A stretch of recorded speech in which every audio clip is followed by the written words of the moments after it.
Welcome. I'm Father Kevin, and this is Alert to Good News. Here's a video reflection on the Gospel for the 19th Sunday in Ordinary Time. It's back to school again in Florida. And here's a quick quiz. Think of two teachers who taught you something worthwhile. And name two friends who helped you through a difficult time. We all remember heroes and heroines who mentored us, who helped us with big questions. And that is precisely what Jesus does. Our way, our truth, our life, our living bread.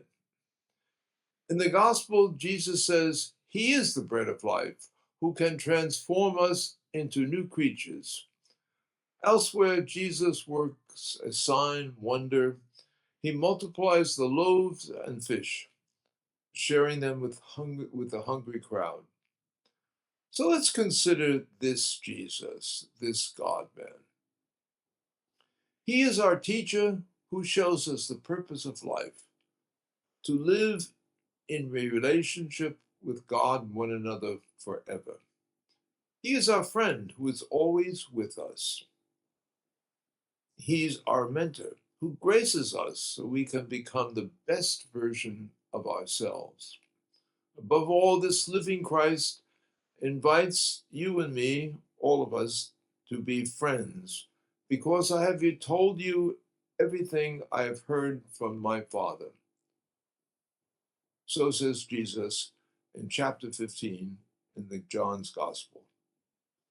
For me, friendships include at least three ingredients.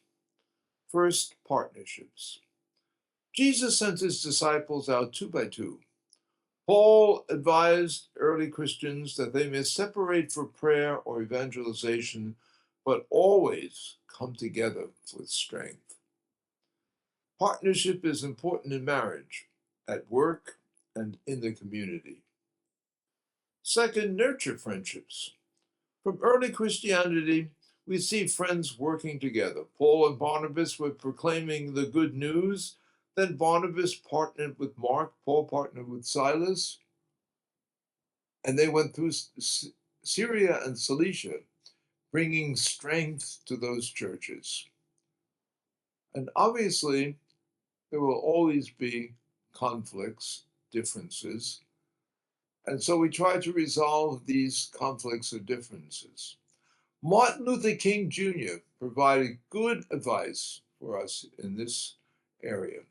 Forgiveness is not an occasional act, it's a permanent attitude.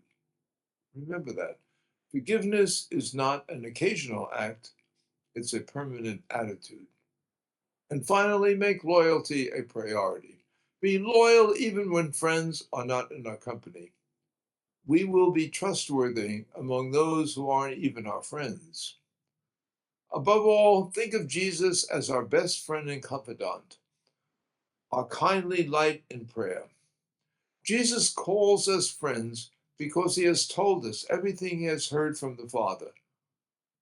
And that's in John chapter 15. Value that friendship. St. Clare of Assisi, whose feast day is today, gives us excellent advice on how to nurture friendships, loving one another with the love of Christ. And let the love you have in your hearts be shown outwards in your deeds. Yes, let the love in your hearts be shown outward in deeds.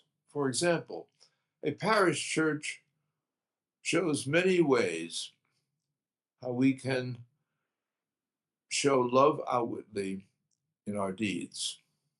For example, serving the poor through St. Vincent de Paul Society, accompanying young people through youth ministries, nurturing our faith through Bible study, welcome weekends, liturgical roles, marriage engagement teams, and many other ministries.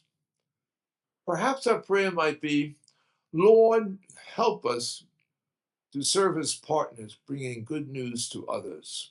Help us to nurture our friendships, and with your grace, to stay loyal to help manifest Jesus Christ in our lives. Jesus Christ, who is the light of the world and the life of the world. Amen. May the Lord bless you and keep you, and may you always be alert to good news, and may you have a blessed day.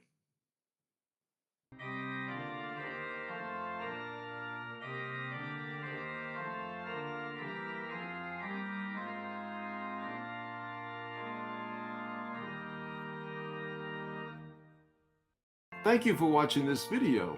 You can see more videos here or simply subscribe by hitting the button below.